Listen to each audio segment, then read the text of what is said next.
예, 반갑습니다. 나동호 목사입니다. 이번 27강은 지난 강에 계속해서 나팔 재앙 부분을 다룹니다. 앞서 다뤘던 부분들을 이해해야지 해결되는 부분들이 있기 때문에 전반적인 정리에 아마 많이 도움이 될 겁니다.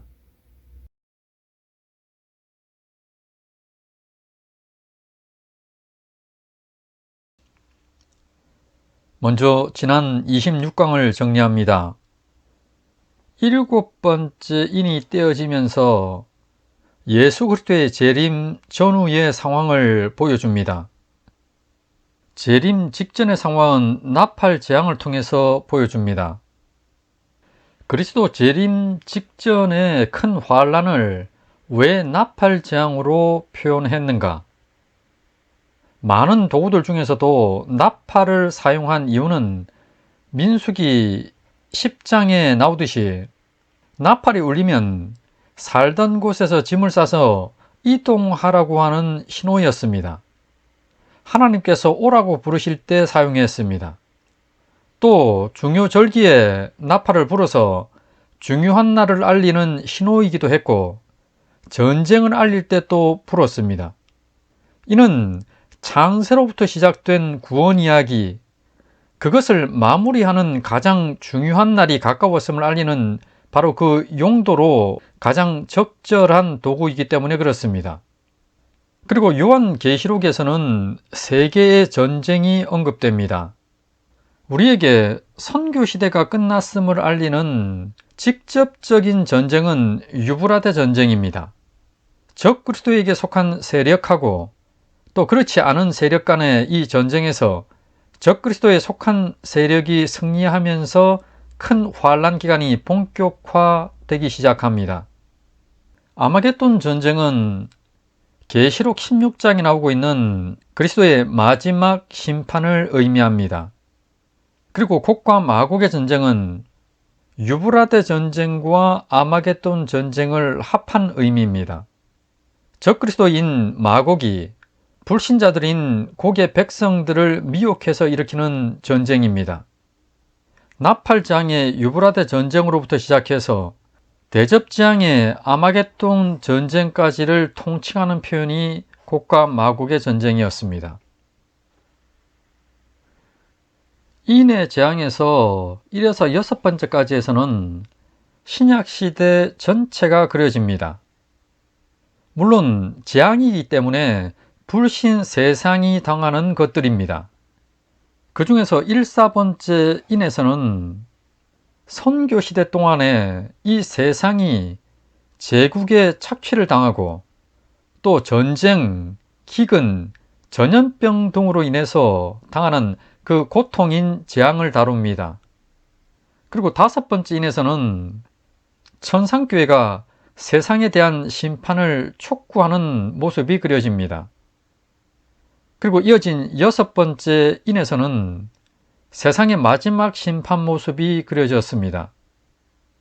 그리고 7번째 인에서는 나팔 재앙과 대접 재앙을 통해서 그리스도 재림 전후의 상황을 자세히 보여줍니다. 그리고 인, 나팔, 대접 모두 1, 4번째에서는 4라는 숫자에 맞춰 세상 모습 전체를 다룹니다. 이어진 5번째에서는 영적 세계의 상황을 보여줍니다.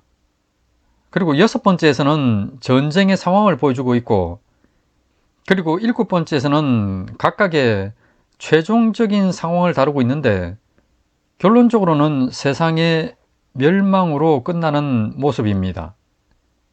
그리고 인이나 나팔이나 대접재앙을 보는 관점이라고 하는 것이 있는데 시간의 흐름하고 전쟁이라고 하는 이 사건, 이것으로 나눠서 볼 수가 있습니다.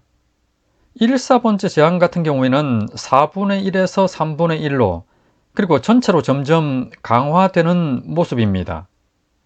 그리고 5, 6번째 재앙에서는 영적 전쟁하고 세상 전쟁의 그 사건을 보여줍니다. 특히 지난 강에서 고민스러운 부분은 나팔 재앙에서 1, 4번째 재앙하고 6번째 유브라데 전쟁과의 관계였습니다. 1, 4번째 재앙에서는 부정과거형을 사용해서 이미 발생한 재앙의 그 결과들을 보여주었습니다. 다시 말씀드리면 이것은 나팔 재앙 기간의 결과였습니다. 물론 간접적으로는 선교 시대로부터 이어지고 있는 시간적인 흐름상으로서의 이러한 강화적인 측면, 그러니까 전쟁 이외의 원인들인 선교 시대로부터 심각해져 오고 있던 환경 파괴라든지 산업화, 지진, 화상 폭발 등등의 증가, 이런 것들도 포함이 됩니다. 그리고 1, 4번째 나팔에서는 땅과 바다와 강들과 물샘들, 그리고 하늘에 3분의 1의 타격이 일어납니다. 그리고 그 일어난 결과들을 지금 기술을 하고 있습니다.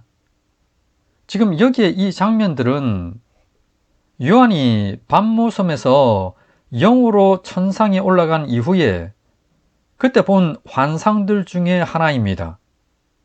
분명 요한 앞에 펼쳐져 보여진 환상은 요한의 지식이라든지 시각으로 봤을 때는 분명 피 섞인 우박하고 불이 나와서는 땅에 쏟아졌고 또 불 붙는 큰 산과 같은 것이 바다에 던져졌습니다. 그리고 횃불같이 타는 큰 별이 하늘에서 떨어져서는 강들의 3분의 1과 여러 물샘에 떨어졌습니다. 그리고 해 3분의 1과 달 3분의 1, 별들의 3분의 1이 타격을 받았습니다. 요한에게는 이러한 모습이 환상으로 보였습니다. 더구나 여기 나타나고 있는 이러한 표현들은 구약에 근거한 표현들이었고 모두가 애굽이라든지 바벨론의 심판을 나타내는 그런 표현들이었습니다. 따라서 나팔 재앙의 근거로서 이 표현들은 당연한 표현들입니다. 그러다 보니까 일부 신학자들 중에서는 여기 나오는 이러한 표현들이 단순한 심판의 심각성, 그 심각성만을 나타내는 어떤 추상적인 표현으로 이렇게 보기도 합니다. 물론 그 정도 선에서 해석하고 지나가도 별 문제는 없습니다. 당연히 상징으로 표현된 것이기 때문에 그렇죠. 그렇지만은 제가 강의에 오면서 강조드렸던 초림부터 재림까지의 상황하고 특히 큰 환란 기간과 관련된 부분들을 다루면서 구체적인 부분이 어떤지를 우리는 이미 잘 압니다. 그런 상황에서 이 1, 4번째 나팔을 본다고 그러면은 추상적인 의미 정도로 끝내는 것보다는 더 나아가서 실제 전쟁과 한번 직접 연결해 보는 것이 타당할 겁니다. 왜냐하면은 지금으로부터 한 100여 년 전만 해도 세계적인 전쟁이 일어났을 때 짧은 기간 동안에 세계 인구의 3분의 1이 죽는 전쟁, 그것은 굉장히 이해하기가 어려웠을 겁니다. 그리고 100여 년 전만 해도 세상의 종말이라는 것보다는 오히려 복음 전파의 열기가 굉장히 고조되는 그런 시기였습니다. 그러니 당연히 복음 전파가 끝나고 심판이 내린다고 하는 주제, 그것을 거론할 그런 상황이 아니었죠. 그러나 지금은 그런 고민들을 충분히 생각할 수 있는 그런 여건, 그런 여건이 조성된 말세지말의 시대입니다. 따라서 실상 상징이 의미하는 바도 실제 전쟁이죠. 그래서 그 실제 전쟁에 직접 한번 적용을 해보려고 하는 겁니다. 그래서 피 섞인 우박과 불이 나와서는 땅에 쏟아졌다고 하는 그것은 수많은 포탄이 날아다니고 폭발하면서 화염이 일어나고 또 그로 인한 살상의 모습이라든지 나무나 풀도 타격을 받는 모습, 이것으로 보는 거죠. 또 불 붙는 큰 산과 같은 것이 바다에 던져졌다고 하는 이것은 미사일에 의해서 배나든지 군함 등이 파괴되는 모습으로 볼 수가 있고 핵 항모나 핵 잠수함 등의 파괴, 그리고 기름의 유출, 이런 것들을 통해서 해양 생물의 3분의 1이 죽는 것으로도 볼 수가 있는 겁니다. 그리고 횃불같이 타는 큰 별이 하늘에서 떨어져서는 강들의 3분의 1과 여러 샘물에 떨어졌다고 하는 이 표현, 자, 이것을 통해서 쓴 쑥이 된 것을 먹은 사람들이 죽는 모습, 자, 이것은 생화학 무기라든지 또는 핵폭발에 의한 낙진들, 자, 이것에 의해서 오염된 물을 먹은 사람들이 죽는 모습으로 볼 수가 있는 겁니다. 그리고 해 3분의 1과 달 3분의 1, 별 3분의 1이 타격을 받는다고 하는 것은 인공위성이나 전투기 등이 파괴되는 모습이고, 또 전쟁을 통해서 파괴된 무기들이라든지 또는 각종 산업시설들, 자, 이런 것들을 통해서 쉼없이 검은 연기가 하늘로 치솟습니다. 자, 이것들을 통해서 하늘이 검게 물든 모습, 자, 그것을 연상시키는 걸로도 볼 수가 있는 겁니다. 여기 나오는 이 14번째 나팔과 관련해서는 오늘 강의에서 좀 더 부연해서 연결해서 한번 살피도록 하겠습니다. 그러면 계속해서 나팔 재앙을 보겠습니다. 그러면 27강입니다. 지난 강 14번째 나팔에 이어진 8장 13절 말씀을 한번 보겠습니다. 내가 또 보고 들으니 공중에 날아가는 독수리가 큰 소리로 이르되 땅에 사는 자들에게 화가 있으리니 이는 새 천사들이 불러야 할 나팔 소리가 남아 있음이로다 하더라. 여기 보면은 공중에 날아가는 독수리라고 하는 표현이 나옵니다. 이 표현을 사용한 이유는 누가복음 17장 37절 말씀에 예수님께서 죽음이 있는 곳에는 독수리가 모이느니라는 말씀과 동일한 표현입니다.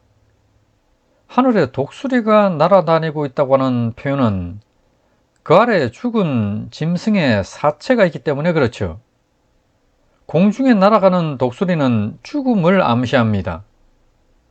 그런데 이어서 독수리가 외치기를 땅에 사는 자들에게 화가 있다고 이렇게 외칩니다. 여기 나오는 이 화라고 하는 것은 인간의 죽음과 관련된 화를 의미합니다. 3번의 화를 외칩니다. 이것이 가리키는 것은 남은 3개의 나팔입니다. 5번째, 6번째, 7번째 나팔이죠.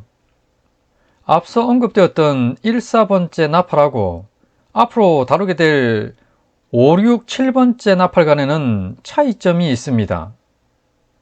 여기 나오는 이 14번째 나팔 경우에도 보면은 전쟁의 결과를 다루고 있지만은 이것들은 직접적으로는 땅, 바다, 식수원, 하늘이 당하는 재앙입니다. 인간들은 간접적으로 영향을 받고 있죠. 자, 그렇게 표현이 되고 있습니다. 그렇지만은 이 5, 6, 7번째 나팔의 경우에는 직접적으로 인간이 당하는 재앙이기 때문에 땅에 사는 자들인 불신자들, 자, 그들에게 화라고 하는 것이 임한다고, 자, 이렇게 표현하고 있습니다. 이는 새 천사들이 불어야 할 나팔 소리가 남아있기 때문에 그렇습니다. 이번 27강에서는 인간에게 직접적인 화를 내리는 5, 6번째 나팔 재앙 부분을 다루게 됩니다. 그러면 5번째 나팔을 보겠습니다. 5번째 천사가 나팔을 불매 내가 보니 하늘에서 땅에 떨어진 별 하나가 있는데 그가 무저갱의 열쇠를 받았더라. 그가 무저갱을 여니 그 구멍에서 큰 화덕의 연기 같은 연기가 올라오매 해와 공기가 그 구멍의 연기로 말미암아 어두워지며 또 황충이 연기 가운데로부터 땅 위에 나오매 그들이 땅에 있는 전갈의 권세와 같은 권세를 받았더라. 그들에게 이르시되 땅의 풀이나 푸른 것이나 각종 수목은 해하지 말고 오직 이마에 하나님의 인침을 받지 아니한 사람들만 해하라 하시더라. 그러나 그들을 죽이지는 못하게 하시고 5달 동안 괴롭게만 하게 하시는데 그 괴롭게 함은 전갈이 사람을 쏠 때 괴롭게 함과 같더라. 그날에는 사람들이 죽기를 구하여도 죽지 못하고 죽고 싶으나 죽음이 그들을 피하리로다. 황충들의 모양은 전쟁을 위하여 준비한 말들 같고 그 머리에 금 같은 관 비슷한 것을 썼으며 그 얼굴은 사람의 얼굴 같고 또 여자의 머리털 같은 머리털이 있고 그 이빨은 사자의 이빨 같으며 또 철 호심경 같은 호심경이 있고 그 날개들의 소리는 병거와 많은 말들이 전쟁터로 달려 들어가는 소리 같으며 또 전갈과 같은 꼬리와 쏘는 살이 있어 그 꼬리에는 5달 동안 사람들을 해하는 권세가 있더라. 그들에게 왕이 있으니 무주경의 사자라. 히브리어로는 그 이름이 아바돈이요 헬라어로는 그 이름이 아볼루온이더라. 여기 나오는 이 5번째 나팔 부분은 나팔 재앙의 영적인 측면을 보여줍니다. 이 5번째 나팔 재앙이 중요한 이유가 있는데 그것은 요한계시록이라고 하는 이 전반에 나타나고 있는 영적 전쟁, 그 영적 전쟁을 이해하는 데 있어서 굉장히 매우 중요한 부분입니다. 1절부터 보겠습니다. 여기 보면은 무저갱의 열쇠라고 하는 단어가 나옵니다. 이것을 보면은 떠오르는 것이 있죠. 계시록 20장에 나오는 천년입니다. 이 계시록 20장 천년과 관련된 말씀을 한번 보겠습니다. 또 내가 보매 천사가 무저갱의 열쇠와 큰 쇠사슬을 그의 손에 가지고 하늘로부터 내려와서 용을 잡으니 곧 옛뱀이요 마귀요 사탄이라. 잡아서 1000년 동안 결박하여 무저갱에 던져 넣어 잠그고 그 후에 임봉하여 1000년이 차도록 다시는 만국을 미혹하지 못하게 하였는데 그 후에는 반드시 잠깐 놓이리라. 1000년이 참에 사탄이 그 옥에서 놓여 나와서 땅의 사방 백성 곧 곡과 마곡을 미혹하고 모아 싸움을 붙이리니 그 수가 바다의 모래 같으리라. 1000년이라고 하는 선교시대의 기간, 이 기간 동안에 사탄이 힘을 잃습니다. 그 힘을 잃는 모습을 마치 여기서는 마치 한 천사에 의해서 사탄이 무저경에 감금된 모습으로 표현되고 있습니다. 그리고 1000년이 끝나는 선교시대가 끝나고 난 이후에는 큰 환란 기간이 시작되면서 사탄이 무저갱에서 풀려나고 있습니다. 여기 지금 나타나고 있는 이 모습들은 실상은 계시록 12장 5절에서 10절 말씀입니다. 이 말씀을 한번 보겠습니다. 여자가 아들을 낳으니 이는 장차 철장으로 만국을 다스릴 남자라. 그 아이를 하나님 앞과 그 보좌 앞으로 올려가더라. 그 여자가 광야로 도망하매 거기서 1260일 동안 그를 양육하기 위하여 하나님께서 예비하신 곳이 있더라. 하늘에 전쟁이 있으니 미가엘과 그의 사자들이 용과 더불어 싸울세. 용과 그의 사자들도 싸우나 이기지 못하여 다시 하늘에서 그들이 있을 곳을 얻지 못한지라. 큰 용이 내쫓기니 옛뱀 곧 마귀라고도 하고 사탄이라고도 하며 온 천하를 꿰는 자라. 그가 땅으로 내쫓기니 그의 사자들도 그와 함께 내쫓기니라. 내가 또 들으니 하늘에 큰 음성이 있어 이르되 이제 우리 하나님의 구원과 능력과 나라와 또 그의 그리스도의 권세가 나타났으니 우리 형제들을 잠소하던 자 곧 우리 하나님 앞에서 밤낮 잠소하던 자가 쫓겨났고. 예수 그리스도께서 십자가와 부활로 승리하신 이후에 승천을 하십니다. 그런 이후에 여자인 교회에게는 1260일이라고 하는 선교 시대의 기간이 시작됩니다. 이때 용인 사탄의 세력들은 폐해서는 하늘에서 땅으로 내쫓깁니다. 그 의미의 실상은 10절이죠. 내가 또 들으니 하늘에 큰 음성이 있어 이르되 이제 우리 하나님의 구원과 능력과 나라와 또 그의 그리스도의 권세가 나타났으니 우리 형제들을 잠수하던 자 곧 우리 하나님 앞에서 밤낮 잠수하던 자가 쫓겨났고, 바로 복음이라고 하는 것이 전파되는 것하고 하나님의 자녀가 예수 믿어 인침을 받는 것하고 또 한 번 인침을 받은 자는 결코 사탄이 영원한 사망으로 내몰 수 없는 것, 이것이 그리스도의 십자가와 부활을 통해서 완성이 됩니다. 그 기간이 선교시대입니다. 자, 이러한 상황이 다섯 번째 나팔을 시작하면서 1절에도 지금 나타나고 있는 겁니다. 다섯째 천사가 나팔을 불매 내가 보니 하늘에서 땅에 떨어진 별 하나가 있는데 그가 무저갱의 열쇠를 받았더라. 자, 그런데 여기서 오해의 소지가 조금 있습니다. 계시록 20장 1절 말씀에서는 한 천사가 지금 하늘에서 내려와서는 사탄을 무저갱에 넣어서 감금을 했습니다. 그런데 이 9장 1절 말씀에서는 하늘에서 땅에 떨어진 별이라고 이렇게 표현을 하고 있습니다. 그러면은 20장 1절에서 이 천사가 여기서는 떨어진 별이라고 봐야 되는데 사탄에 속한 천사가 아닌데 오히려 사탄을 감금하는 역할을 하는 천사였는데 하늘에서 땅에 떨어진 별이라고 하는 표현은 뭔가 좀 맞지가 않고 어색합니다. 성경에서는 별을 천사로 많이 비유를 하기 때문에 이것은 별 문제가 아닌데 떨어졌다고 하는 이 표현이 한번 고민을 좀 해봐야 할 것 같습니다. 여기 나오고 있는 이 떨어진이라고 하는 이 단어는 피프토, 떨어지다, 아래를 향해 빠르게 움직이다 라고 하는 단어에서 나왔습니다.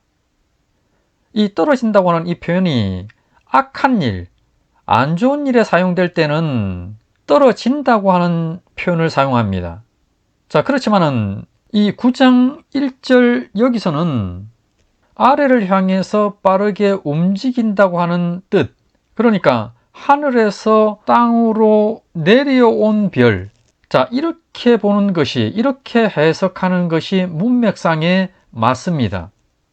떨어진 것이 아니라 내려온 거죠. 위에서 밑으로. 하늘에서 땅으로 내려온 천사, 그 천사가 하나가 있는데 그가 무저갱의 열쇠를 받은 겁니다.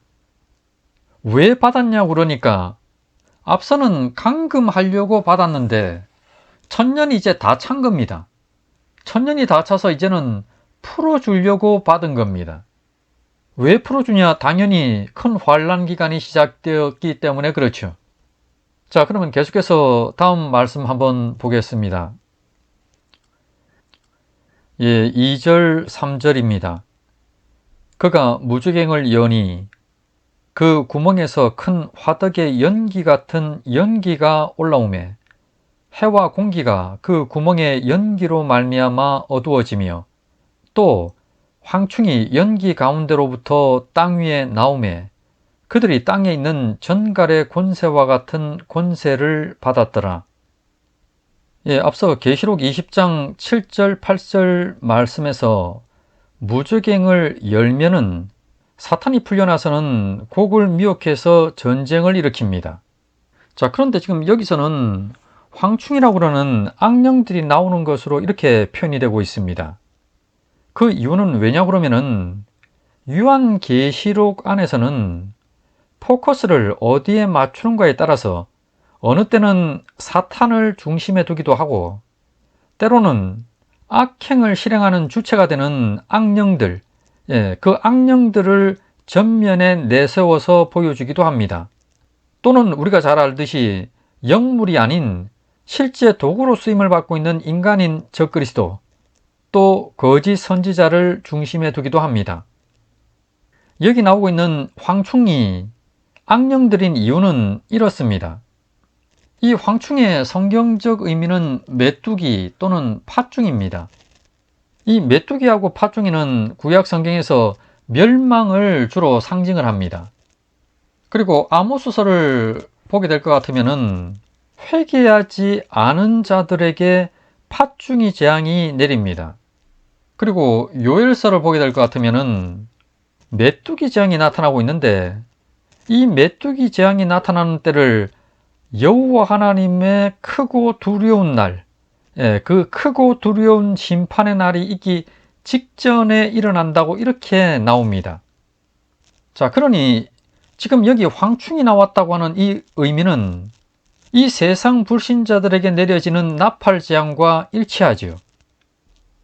그리고 여기 나오는 이 황충이 악령들, 타락한 천사나 이 귀신들인 이유는 뒤에 이제 9장 11절 말씀에 보면은 아볼루온이라고 하는 파괴자, 자, 이 파괴자가 사탄으로 등장을 하고 있는데, 이 사탄을 이 황충들의 왕이라고 이렇게 표현을 하고 있습니다. 따라서 사탄의 졸개들은 당연히 악령들, 타락한 천사들이죠. 이 황충들이 전갈의 권세라고 하는 것을 받습니다.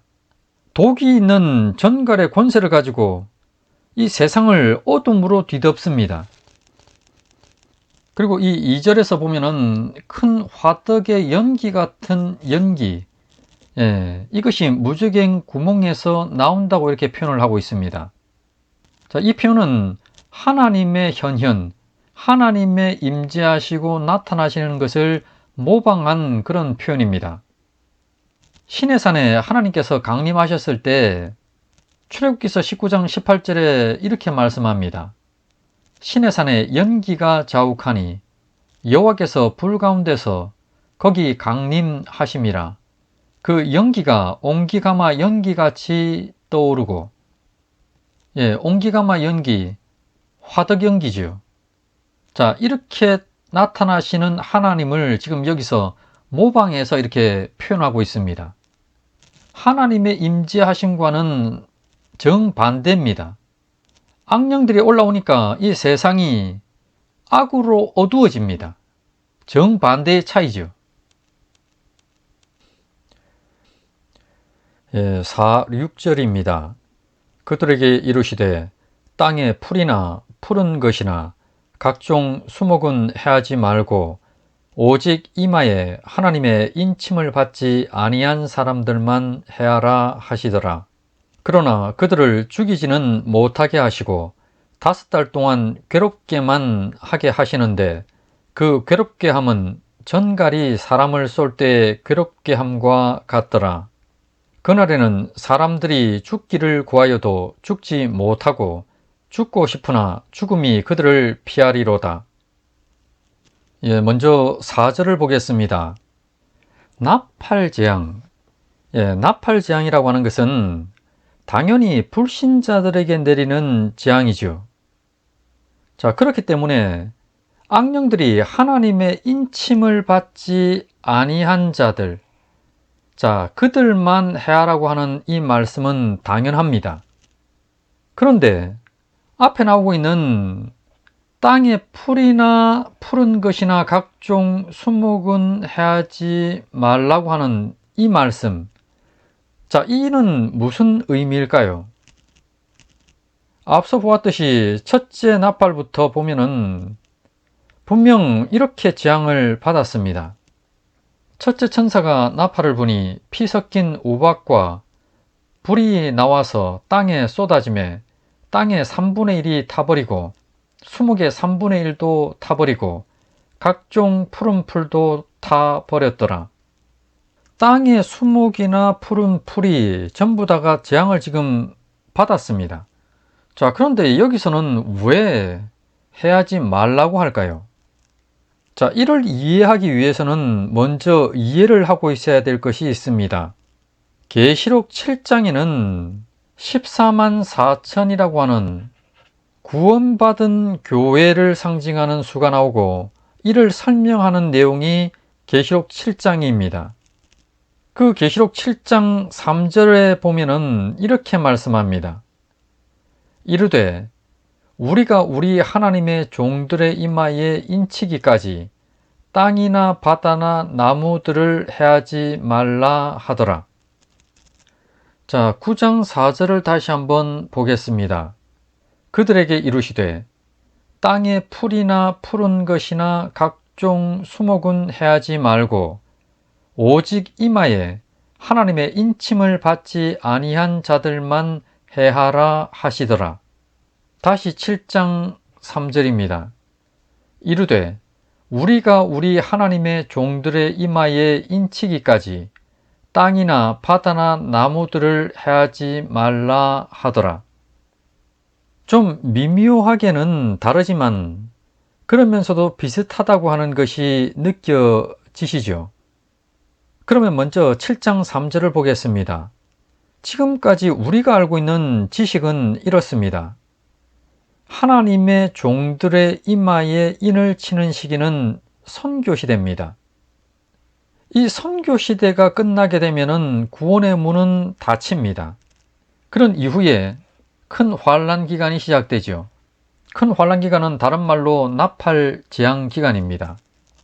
앞서 1,4번째 나팔에서도 보았듯이 땅이나 바다나 나무가 해함을 받았습니다. 그러니 7장 3절 이 말씀처럼 그대로 이루어진 것이죠. 종들의 이마에 인치기까지는 해하지 않았다가 다 끝나고 나니까 땅이나 바다나 나무가 해함을 받았으니 이 7장 3절 말씀이 그대로 이루어진 겁니다. 이제 9장 4절을 보겠습니다. 이 9장 4절은 지금 나팔 재앙 기간입니다. 그래서 1,4번째 나팔에서도 땅의 푸른 풀이나 수목뿐만 아니라 바다나 하늘까지 재앙을 받았습니다. 자, 그런데 그들을 지금 이 풀이나 푸른 것이나 각종 수목은 해하지 말라고 합니다. 그러면 왜 땅의 푸른 풀이나 수목은 해하지를 말고 인침받지 아니한 자들만 해하라고 했을까요? 그 이유는 5번째 나팔이 악령들을 중심으로 다루기 때문에 그렇습니다. 자세히 설명하면 이렇습니다. 5, 6절을 한번 보겠습니다. 그러나 그들을 죽이지는 못하게 하시고 5달 동안 괴롭게만 하게 하시는데 그 괴롭게 함은 전갈이 사람을 쏠 때 괴롭게 함과 같더라. 그날에는 사람들이 죽기를 구하여도 죽지 못하고 죽고 싶으나 죽음이 그들을 피하리로다. 잠시 후에 설명하겠지만은 여기 나오는 이 5달은 큰 환란 기간, 그러니까 나팔 재앙 기간을 의미합니다. 이 큰 환란 기간 동안에 불신자들을 괴롭게만 하고 죽이지는 못하게 합니다. 누가요? 악령들이요. 악령들이 수목이나 풀을 해할 수가 있나요? 없습니다. 그건 첫째 나팔을 통해서 하나님께서 천사들로 행하게 하시는 재앙이었습니다. 악령들이 하는 것은 불신자들만을 해야 하는 겁니다. 그러니까 하나님께서 악령들에게 허락하신 것은 불신자들만 해야 하는 일, 자, 그것만을 허락하신 겁니다. 하나님의 인침받은 자는 당연히 건들 수도 없는 상황이고 이 땅에 있는 나무나 풀이나 수목이나 이런 것들은 건들 수 있는 고난을 주시지를 않은 겁니다. 오직 이 악령들은 불신자들만을 해야 하는 권세를 준 겁니다. 자, 그런데 말이죠. 생각을 해보십시오. 이 악령들이 큰 환란 기간, 그러니까 나팔 재앙 기간 동안에 불신자들을 해할 수가 있다고 그러면은 다 없앨 수가 있습니다. 모두 죽여버릴 수가 있습니다. 살아남을 자가 아무도 없습니다. 자, 이렇게 되면은 무슨 문제가 발생하냐 그러니까 그리스도의 재림 심판이 있기도 전에 미리 벌써 불신자들이 다 죽어버릴 수가 있는 겁니다. 자, 그래서 악령들에게 불신자들을 해하는 권세를 줬지만은 그들의 생명까지는 해하지 못하게 한 겁니다. 5달이라고 하는 이 큰 환란 기간, 나팔 재앙 기간 동안에 말이죠. 고통만 주는 겁니다. 그러면은 불신자들이 죽지 않나요? 그런 의미가 아니죠. 직접적으로 악령들에 의해서는 죽지를 않지만은 다른 방법으로는 죽죠. 3분의 1이. 유불화대 전쟁이라든지 질병, 다른 사고, 이런 것들로는 죽습니다. 그렇지만은 직접적으로 악령들에 의해서는 못 죽이게 하신 겁니다. 고통만 주게끔. 죽는 것까지 만약에 허락을 하셨다 그러면은 살아남을 자가 아무도 없기 때문에 그렇습니다. 이것은 하나님의 섭리시죠. 여기 5절 하반부에 보면은 전갈이 사람을 쏠 때에 괴롭게 함과 같더라. 이것은 독을 가진 전갈의 고통을 비유로서 표현하고 있는데 그 정도로 심각할 것이라고 하는 것을 암시하고 있습니다. 그리고 5절 중반에 나오고 있는 이 5달, 이 5달은 큰 환란 기간인 나팔 재앙의 기간을 상징하는 단어입니다. 창세기 7장, 8장 말씀을 보게 되면은 노아의 홍수 심판이 나타납니다. 하나님께서 노아에게 방주를 만들게 하신 이후에 노아와 그의 7 식구들을 방주에 들여보내십니다. 그리고는 하나님께서 직접 방주의 문을 밖에서 닫습니다. 그것은 구원의 문이 닫힌 것을 상징합니다. 그런 이후에 방주 밖에는 비가 쏟아지고 궁창 위의 물과 또 땅속 큰 기품의 샘들이 터지면서 물로 세상은 뒤덮이게 됩니다. 그 말씀 중에 보면은 이렇게 말씀합니다. 방주의 문이 닫히고 홍수가 시작된 그때가 언제냐고 그러니까 2월 17일이라고 이렇게 말씀합니다. 그런 이후에 방주가 아라랏산에 도착한 때가 7월 17일입니다. 이 기간을 150일이라고 이렇게 표현을 하고 있는데 2월 17일에서 7월 17일은 5달이죠. 이 5달을 150일이라고 했기 때문에 한 달을 30일로 이렇게 봤습니다. 여기 나오는 이 5달, 그러니까 방주의 문이 닫힌 이후에, 즉 구원의 문이 닫힌 그때, 그러니까 선교 시대가 끝난 겁니다. 그리고 구원의 문이 닫힌 겁니다. 이때로부터 시작해서 방주의 밖은 이 세상 불신자들은 고통이죠.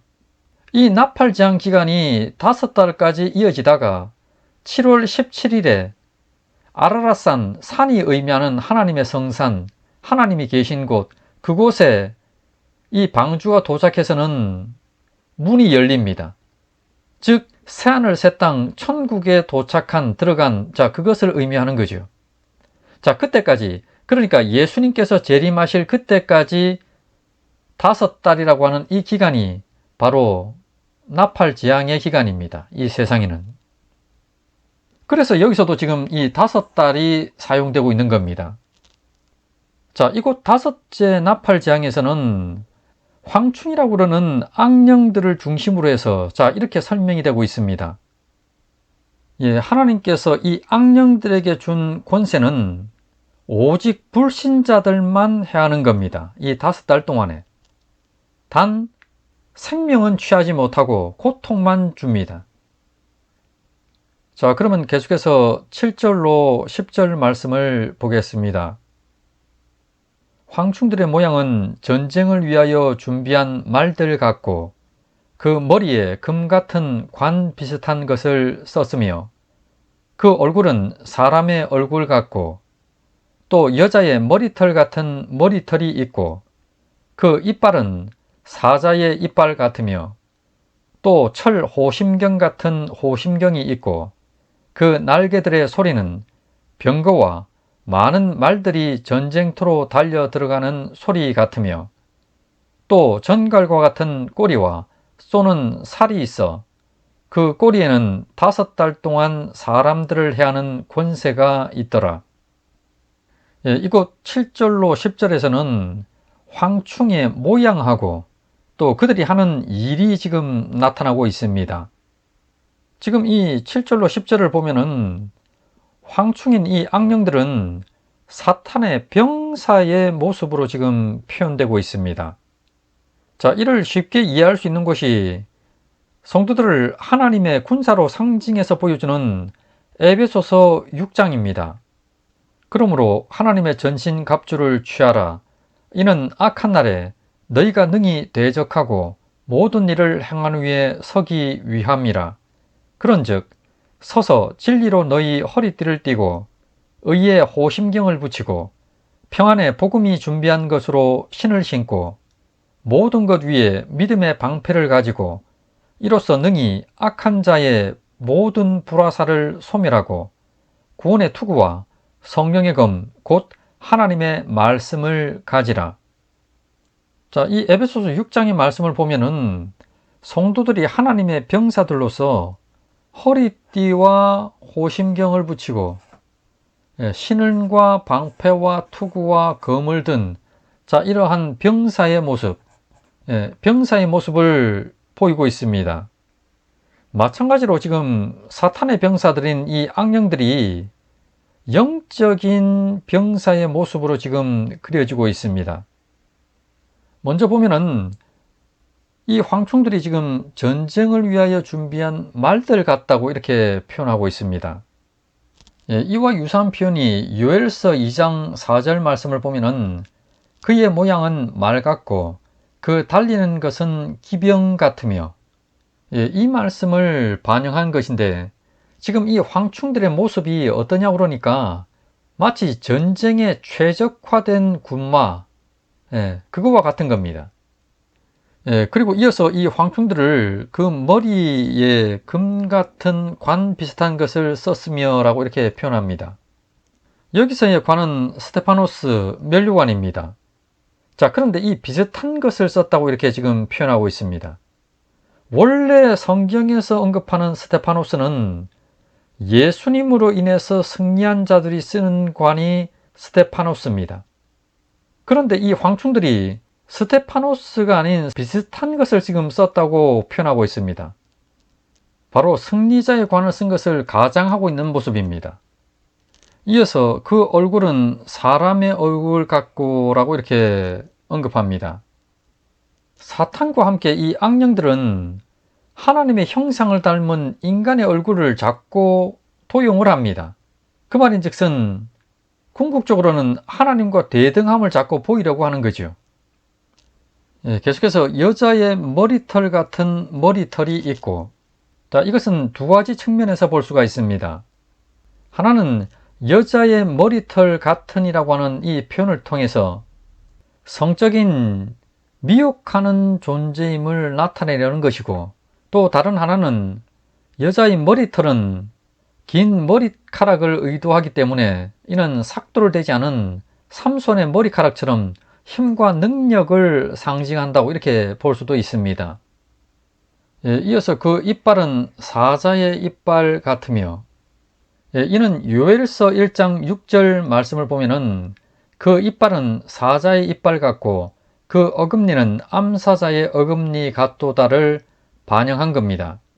이는 황충들의 탐욕성하고 잔인성을 상징한 거죠. 계속해서 철 호심경 같은 호심경이 있고, 황충은 영물입니다. 그러니 심장을 보호하는 이 호심경이라고 하는 것이 사실은 있을 필요가 없죠. 그럼에도 불구하고 이 호심경을 찾다고 하는 이것은 해칠 수 없는 강력한 군사라고 하는 것을 암시합니다. 이어서 그 날개들의 소리는 병거와 많은 말들이 전쟁터로 달려 들어가는 소리 같으며, 이는 요엘서 2장 5절 말씀을 보면은 그들의 산 꼭대기에서 뛰는 소리는 병거 소리와도 같고 불꽃이 건물을 사르는 소리와도 같으며 강한 군사가 줄을 버리고 싸우는 것 같으니, 이 말씀을 반영한 것입니다. 이것은 나팔지향의 현장에서 일하고 있는 황충들, 그것들이 빠르고 민첩하게 지향을 일으키면서 다닌다고 하는 그 의미가 내포됩니다. 이어서 10절을 보겠습니다. 또 전갈과 같은 꼬리와 쏘는 살이 있어 그 꼬리에는 5달 동안 사람들을 해하는 권세가 있더라. 이렇듯 황충들은 사탄의 강력한 군사들로서 나팔지향의 이 5달이라고 하는 기간 동안에 악한 활동들을 행합니다. 영적 전쟁을 치르는 성도들은 하나님의 병사로서 전신갑주를 입은 모습으로다가 그려집니다. 그 전신갑주의 실상은 뭐냐고 그러니까 진리이고 의이며 복음이고 믿음이며 구원과 하나님의 말씀입니다. 자, 이런 것들로 무장했을 때 하나님의 병사로서의 성도들이 능히 승리할 수 있다고 하는 이것을 강조한 표현이죠. 자, 이와 비슷하게 지금 사탄의 군대인 이 악령들을 메뚜기 떼가 지금 무장한 모습으로다가 지금 보여주고 있습니다. 이미 인침을 받은 하나님의 자녀들은 건들 수도 없게 되었습니다. 자, 그렇기 때문에 멸망당할 자들, 그들을 파괴하고 고통 주는 일을 수행하면서 이 악령들은 마치 승리자처럼, 마치 능력자처럼, 마치 강력한 군대인 것처럼 이렇게 위장을 합니다. 그렇지만 이들의 실상은 마귀인 파괴자 아볼론의 졸개들일 뿐입니다. 11절입니다. 그들에게 왕이 있으니 무지갱의 사자라. 히브리어로는 그 이름이 아바돈이요 헬라어로는 그 이름이 아볼론이더라. 여기에서 이 왕과 무지갱의 사자는 서로 동격으로 사용되고 있습니다. 따라서 이 사자인 안겔로스, 이것을 헬라어 뜻 그대로 천사로다가 이렇게 해석을 하게 될 경우에는 왕이면서 동시에 무지경에 들어가 있는 천사, 이것을 동시에 만족을 해야 합니다. 이를 만족하는 자는 천사장이었다가 죄를 범해서 쫓겨나서는 종말 때까지 세상의 공중권세 잡은 사탄, 그 사탄뿐입니다. 그것을 어떻게 알 수 있냐고 그러니까 이미 봤던 계시록 20장 2, 3절에서 무지경에 감금된 사탄의 내용입니다. 그러니까 과거에 천사장이었다가 범죄함으로 쫓겨났던 사탄이죠. 그가 히브리어로는 아바돈이고 헬라어로는 아볼론이라고 하는 파괴자입니다. 그가 황충들의 왕입니다. 자, 이렇게 지금 이 5번째 나팔재앙, 이 5번째 나팔재앙에서는 사탄의 병사들인 악령들을 중심으로 해서 나팔재앙 기간의 영적 상황들을 보여주고 있습니다. 이 내용을 이해하기 위해서는 유한계시록과 종말론의 전반적인 것들을 이해할 때 바르게 볼 수가 있습니다. 지금까지 강의를 진행해 왔기 때문에 별 어려움이 없습니다. 그러면 계속해서 6번째 나팔을 보겠습니다. 첫째 화는 지나갔으나 보라, 아직도 이후에 화 둘이 이르리로다. 6째 천사가 나팔을 불매 내가 들으니 하나님 앞 금제단 4뿔에서 한 음성이 나서 나팔 가진 6째 천사에게 말하기를 큰 강 유브라데에 결박한 4천사를 놓아주라 하매 4천사가 놓였으니 그들은 그 년월 일시에 이르러 사람 3분의 1을 죽이기로 준비된 자들이더라. 마병대의 수는 2만만이니 내가 그들의 수를 들었노라. 이 같은 환상 가운데 그 말들과 그 위에 탄 자들을 보니 불빛과 자줏빛과 유황빛 호심경이 있고 또 말들의 머리는 사자머리 같고 그 입에서는 불과 연기와 유황이 나오더라.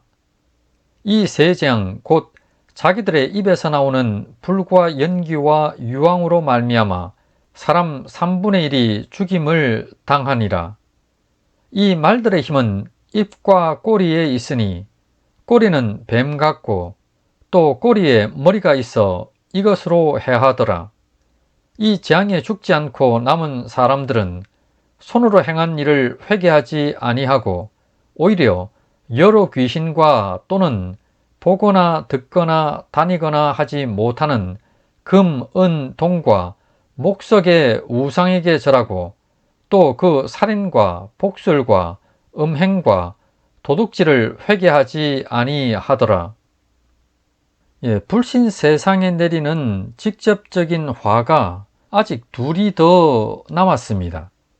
이 12절에서는 첫째 화가 지나갔다고 이렇게 시간순으로 이렇게 기록을 하고 있지만은 그것은 요한계시록의 어떤 특별한 표현법이죠.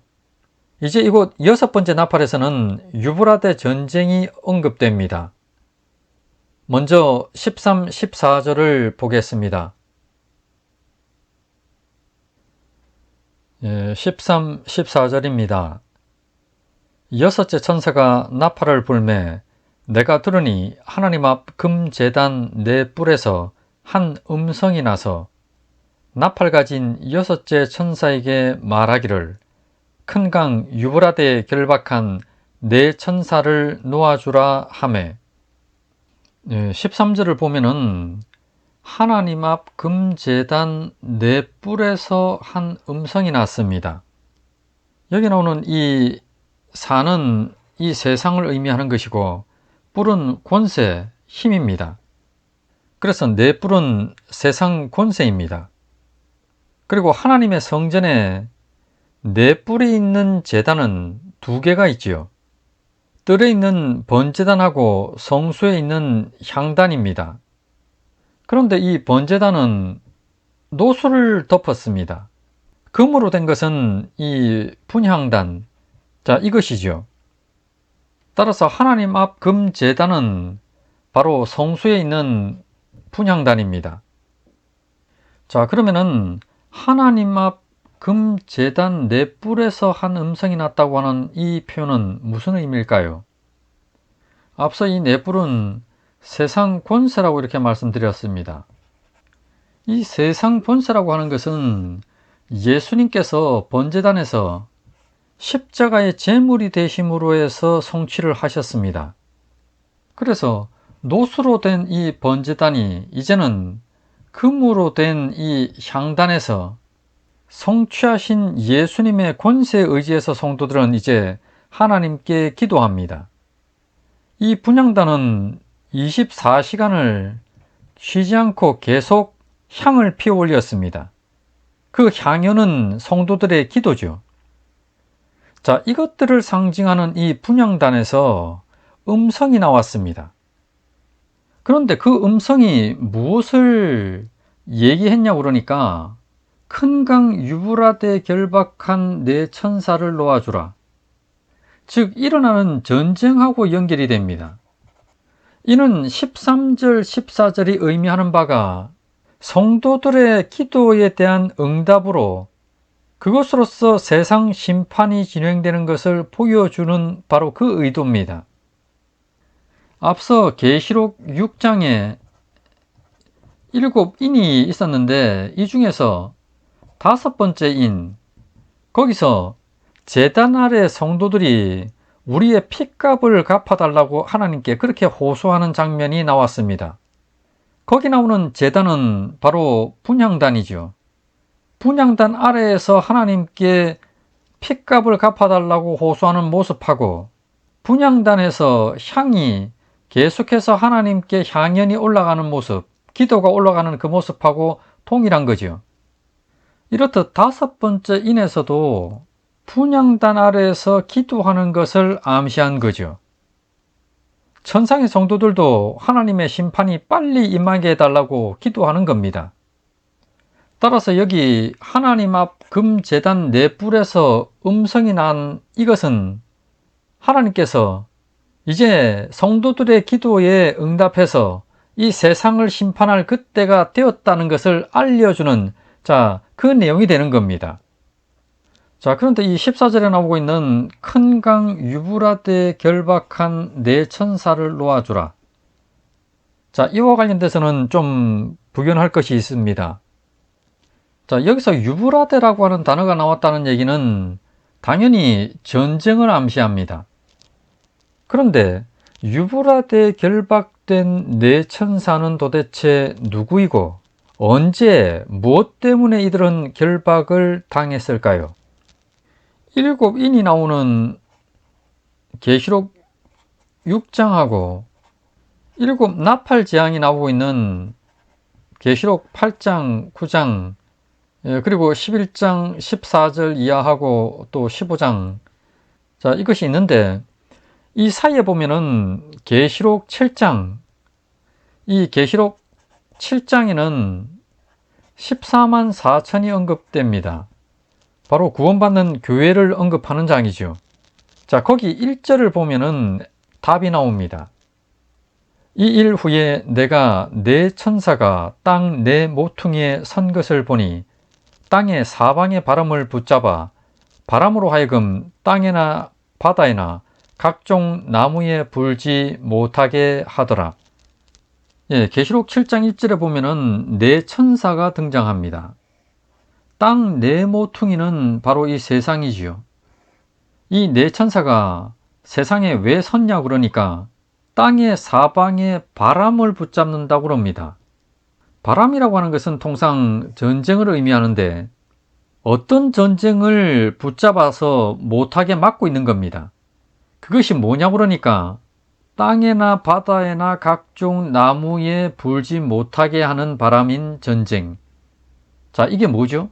자, 이것은 계시록 8장 이하에 나오고 있는 나팔 재앙입니다. 자, 나팔 재앙이 못 일어나게끔 지금 바람을 붙잡고 있는 겁니다. 지금 하나님께서 그렇게 막고 있다고 하는 겁니다. 네 천사를. 왜 막냐고 그러니까 계시록 7장 3절에 보면은 하나님의 종들의 이마에 인칠 때까지, 하나님의 종들의 이마에 인칠 때까지 바람이 못 불게 막는 겁니다. 자, 그런데 이후에 실제 이제 하나님의 종들의 이마에 인을 다 쳤습니다. 선교 시대가 끝났고 이제 큰 환란 기간인 나팔 재앙 기간이 시작되었습니다. 자, 그러니 이제 큰 강 유브라데에 결박된 네 천사, 즉 전쟁을 막고 있던 이 네 천사를 놓아주는 겁니다. 놓아준다는 얘기는 이제는 땅에나 바다에나 각종 나무에 바람이 불게 하는 거죠. 나팔 재앙이 일어나는 겁니다. 자, 그렇게 연결되는 겁니다, 지금. 예, 이어서 15, 16절입니다. 네 천사가 놓였으니 그들은 그 년, 월, 일시에 이르러 사람 3분의 1을 죽이기로 준비된 자들이더라. 마병대의 수는 2만만이니 내가 그들의 수를 들었노라. 자, 여기 보면은 그 년, 월, 일, 시라고 하는 표현이 나오는데 네 개의 단어가 지금 하나의 관사인 텐이라고 하는 관사에 연결되고 있습니다. 그러니까 바로 그 한날, 바로 특정한 그 한날, 하나님의 시간표에 계획된 특정한 바로 그 한날입니다. 자, 이렇게 구체적인 년, 월, 일시를 지금 강조하면서 이 전쟁의 사실성을 지금 강조를 하는 겁니다. 바로 그 특정한 날로부터 시작해서 이 지구상의 사람 3분의 1이 죽는 겁니다. 자, 여기 16절에 보면은 마병대라고 하는 것, 기병대지요. 자, 군대를 대표해서 지금 사용이 되고 있는데 그 군대의 수가 2만만입니다.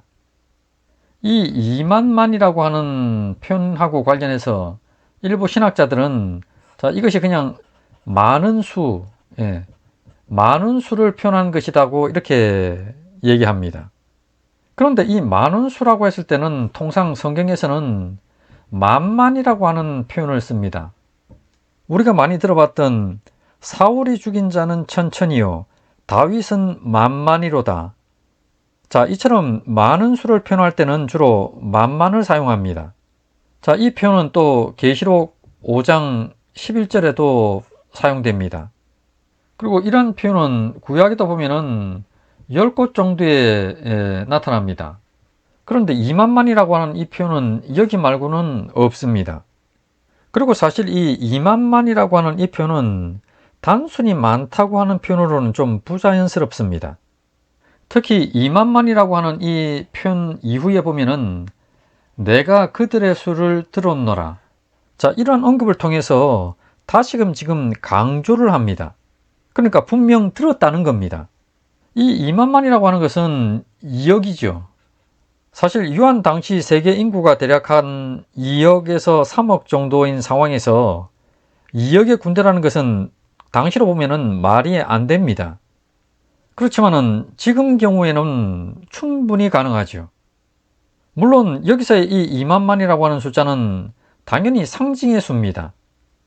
그렇지만은 상징의 수인 것은 분명하면서도 의미심장한 표현인 것은 부인할 수 없는 또 사실입니다.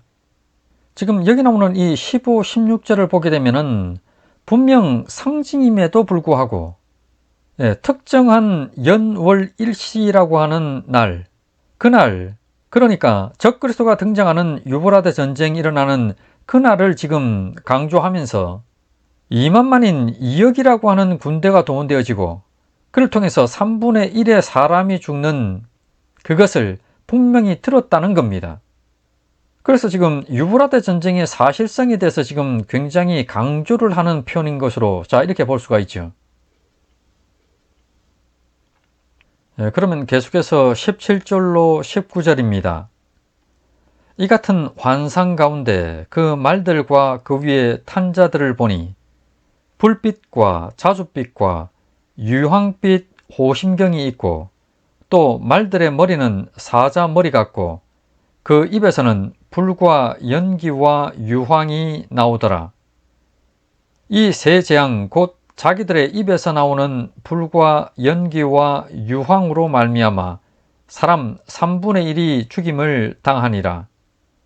이 말들의 힘은 입과 꼬리에 있으니 꼬리는 뱀 같고 또 꼬리에 머리가 있어 이것으로 해하더라. 여기 나오는 이 17절로 19절은 유브라데 전쟁, 이 전쟁의 실제 주체가 되는 군대들, 그 군대들을 상징으로 보여줍니다. 지금 여기 17절에 나오고 있는 그 말들과 그 위에 탄 자들, 자, 이 표현은 계시록 6장에 나오는 7인의 재앙, 그 중에서도 보면은 1,4번째 인의 재앙, 자, 그것이 이해에 도움을 줍니다. 거기서 말들과 탄 자들이 나왔습니다. 흰말, 붉은 말, 검은 말, 청황색 말이 나왔습니다. 그리고 그것을 탄 자들이 언급되었죠.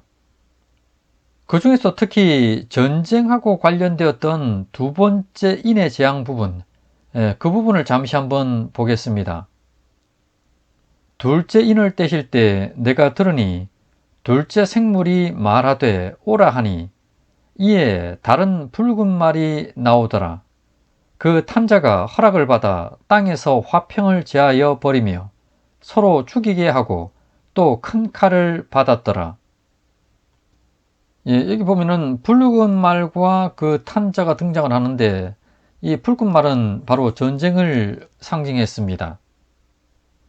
여기 지금 17절에서도 그 말들과 그 위에 탄자들을 통해서 지금 전쟁을 설명합니다. 여기서 호심경으로 언급되고 있는 이 불빛, 자줏빛, 유황빛, 이것들은 모두 붉은빛과 유사합니다. 자, 이렇게 셋으로 표현한 이유는 뒤에 나오고 있는 이 불과 연기와 유황, 자, 이것과 지금 조화를 맞추기 위함으로 이렇게 보입니다. 이 불과 유황과 연기는 통상 구약에서 하나님께서 심판이나 전쟁을 나타내는 대표적인 표현이 바로 이 불과 연기와 유황입니다. 에돔에 대한 심판이 예언되고 있는 이사야 34장 90절 말씀을 예로 들어 보면은 이렇습니다. 에돔의 시내들은 변하여 역청이 되고 그 티끌은 유황이 되고 그 땅은 불붙는 역청이 되며 낮에나 밤에나 꺼지지 아니하고 그 연기가 끊임없이 떠오를 것이며 세세에 황무하여 그리로 지날 자가 영영이 없겠고. 여기 보면은 유황과 불과 연기가 등장합니다. 그러니까 앞선 불빛과 자줏빛과 유황빛, 자, 이것과 지금 대조를 이루는 겁니다. 그래서는 전쟁과 심판을 지금 상징하고 있습니다. 자, 그리고 보면은 말들의 머리는 사자머리 같고라고 하는 표현이 등장하는데, 이미 말들 자체가 상징인데도 불구하고 다시 한 번 더 사자에다가 지금 비유하고 있습니다. 이 의미는 말들에 해당하는 것은 전쟁 무기들입니다. 그 말에 탄 자들은 전쟁을 수행하는 실제 군인들이죠. 병사들입니다. 이는 말들에 해당하고 있는 전쟁 무기가 유한 당시에 가장 잔인하고 포악한 사자와도 같다. 자, 이것을 부각시키려고 하는 그런 의도입니다. 자, 18절에 나오는 이 세 재앙은 앞서 나온 바로 이 불과 연기와 유황입니다. 이 세 재앙이 자기들의 입에서 나오는 불과 연기와 유황으로 말미암아 이 세 재앙인 불과 연기와 유황을 통해서 사람 3분의 1이 죽임을 당합니다. 그러니까 이러한 전쟁 무기를 통해서 사람 3분의 1이 죽는다고 하는 그러한 의미죠. 19절을 보게 되면은 말들의 힘이라고 하는 것이 입과 꼬리에 있는데, 꼬리는 뱀 같고 그 꼬리에 머리가 있어 자, 그곳으로 해한다고 이렇게 지금 언급합니다. 앞서 다섯째 나팔에서는 황충들에게 전갈 같은 꼬리가 있었습니다. 자, 이것으로 해한다고 이렇게 표현을 했었습니다. 자, 근데 여기서는 입과 꼬리, 이 둘로 해합니다.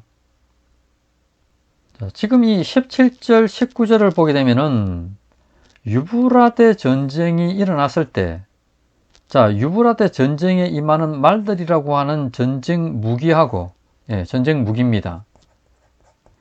그리고 그 위에 탄자들이라고 하는 전쟁에 동원되는 병사들, 이들이 언급되면서 특히 무기의 잔혹성에 대해서, 사람 3분의 1을 죽이는 무기의 잔혹성에 대해서 언급이 또 되고 있는, 자, 그러한 상황입니다. 자, 그러면은 이러한 지금 상징의 상황 속에서 우리의 이해를 돕기 위해서 좀 더 실상에 적용을 해 보겠습니다. 앞서도 언급을 했지만은 우리는 유브라데 전쟁의 의미가 무엇이고 또 그것의 사실성과 또 지금 우리가 살고 있는 이 시대 상황에 매우 근접한, 자, 그런 상태이기 때문에 현재 군대 무기라든지 또 무기의 상황들, 자, 이러한 수준에서 완전히 벗어난 어떤 고차원의 전쟁 형태, 이것으로 볼 수는 없습니다. 그러니까 한마디로 말해서 현재 무기 수준과 그렇게 많이 차이가 나지 않을 것이라는 겁니다. 자, 그런 측면에서 이 17절로 19절을 가지고 현재 상황에 맞춰서 좀 더 이해하기 쉽게끔 한번 각색을 해 보겠습니다. 이를 위해서 한 가지 예를 들겠습니다. 내가 보니 이것에 긴 꼬리가 있는데 그 꼬리에서 힘이 나오는 것 같더라.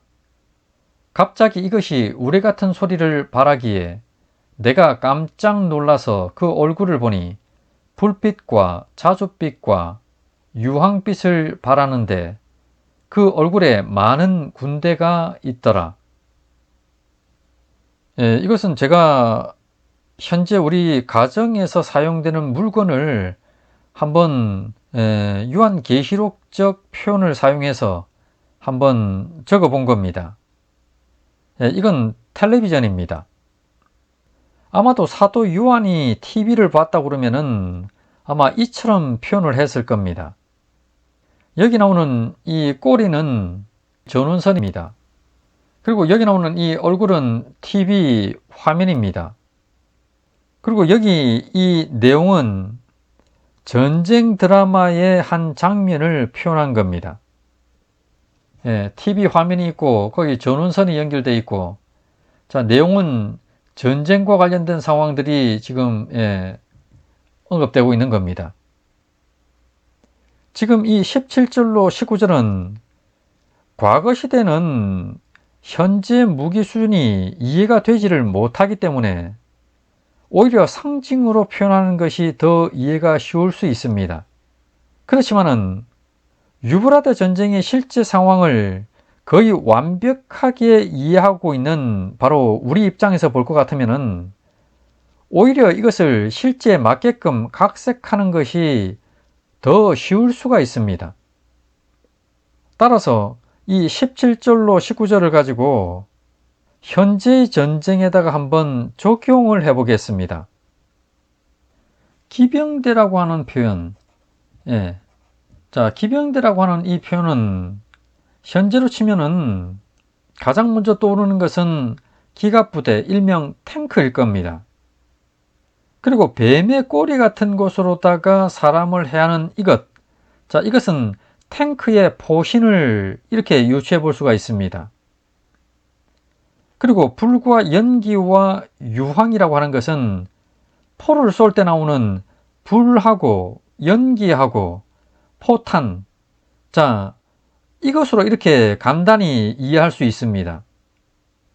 또 2억에 달하는 군대가 동원되는 세계적 규모의 전쟁이 발생을 하고 또 이를 통해서 사람 3분의 1이 죽습니다. 두 세력의 전쟁에서 적그리스도 진영이 승리를 하게 되고 적그리스도에 의한 통치 체제가 이루어집니다. 자, 이렇게 각색을 하면은 좀 더 이렇게 쉽게 다가옵니다. 물론 그럼에도 불구하고 오해하면 안 되는 것이 있죠. 유브라데 전쟁의 실상은 탱크와 포탄이 날아다니고 미사일과 전투기, 핵폭탄이 난무하는 그 세계적인 전쟁입니다. 그럼에도 불구하고 지금 이 요한계시록상에서는 상징으로 표현하고 있다는 점입니다. 이어서 20절, 21절입니다.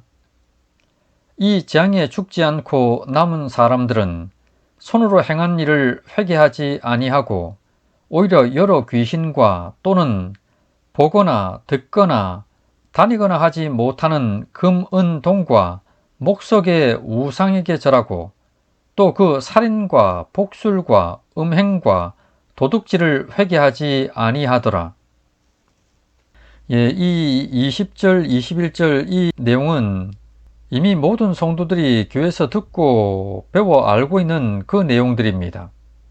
예수를 믿고 또 그를 통해서 거듭나게 되는 것은 철저히 하나님의 은혜입니다. 비록 자신이 성경을 달달 외우고 있다고 해도 무슨 기적을 체험한다고 해도 하나님의 은혜가 없으면 결코 회개라는 것도 믿음이라는 것도 성령의 인침도 요원할 수밖에 없다는 사실입니다.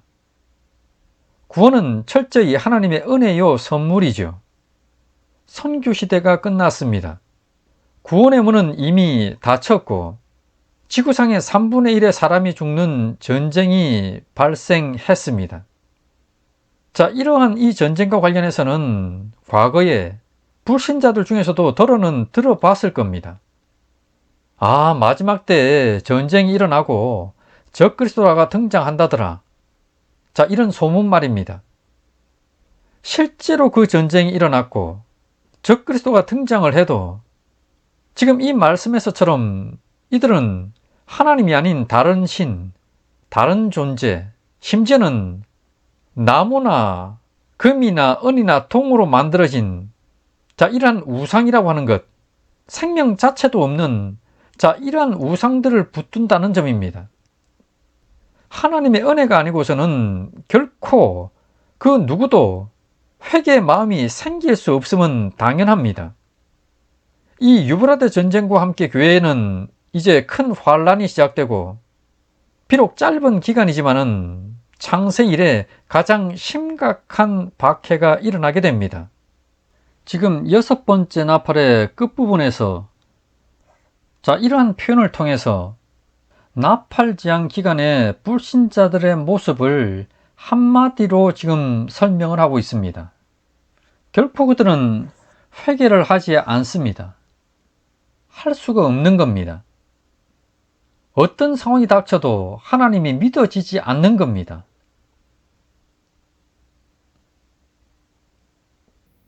이렇게 해서 계시록 8, 9장에 언급되고 있는 나팔재앙 부분을 살펴봤습니다. 유브라데 전쟁을 요한계시록에서는 상징으로 표현을 했습니다. 그렇지만 이 전쟁의 실상을 누구보다 더 잘 아는 현재 성도들인 우리들의 입장에서는 곧 닥칠지도 모르는 전쟁에 대한 무거움이 느껴지는 그런 내용이었습니다. 7 나팔재앙 중에서 이제 마지막 남은 화 하나는 예수 그리스도의 재림과 관련이 됩니다. 따라서 그와 관련된 부분들을 살펴보면서 접근을 해보도록 하겠습니다. 다음 강에서는 계시록 7장의 14만 4천을 다룹니다.